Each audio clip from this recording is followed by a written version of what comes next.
কোন ভিটামিনের অভাবে আমাদের ঘুমের সমস্যা হয়? অবাক করার বিষয় না? হ্যাঁ, অবাক করার বিষয়।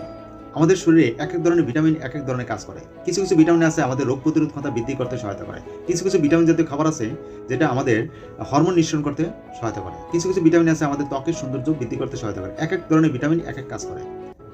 তো এমন একটি ভিটামিন আছে যে ভিটামিনের অভাবজনিত কারণে আমাদের হরমোন নিঃসরণ করতে ব্যর্থ হয়। আপনার শরীরে যদি ভিটামিন D3 ঘাটতি থাকে তাহলে মেলাটোনিন হরমোন উৎপাদন করতে ব্যর্থ হবে। অর্থাৎ এই মেলাটোনিন হরমোন নিঃসরণ করতে যদি ব্যর্থ হয় তাহলে আপনার ঘুমের সমস্যা হবে। যাদের শরীরে পর্যাপ্ত পরিমাণ ভিটামিন D3 নাই তাদের এই মেলাটোনিন হরমোন উৎপাদন না হওয়ার কারণে তাদের ঘুমের সমস্যা হয়। এই হরমোনটার কাজটা হলো আমাদের ঘুম পড়াতে সহায়তা করে। আর ভিটামিন D3 এর মূল উৎস হলো সূর্যের আলো।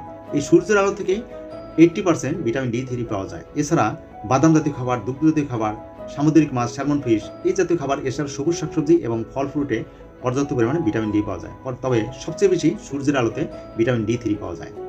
আপনি যদি নিয়মিত সূর্যের আলোতে যদি একবারের জন্য যদি না থাকেন তাহলে আপনার শরীরে ভিটামিন D এর ঘাটতি থাকবে। সূর্যের আলো যখন আপনার ত্বকের উপরে পড়বে তখন ত্বকের নিচে থাকা চর্বিকে ভেঙে ভিটামিন D তৈরি হবে। তখনই আমাদের রোগ প্রতিরোধ ক্ষমতা বৃদ্ধি হবে, শরীরের গঠন সুন্দর হবে। তাই যাদের ঘুমের সমস্যা আছে তারা নিয়মিত সকাল 10টা থেকে দুপুর 3টার মাঝে অন্তত আধা ঘন্টার জন্য সূর্যের আলোতে থাকুন। এই সূর্যের আলো থেকে যখন ভিটামিন D3 পাবেন তখন আপনার ঘুমের সমস্যা সমাধান হয়ে যাবে ইনশাআল্লাহ।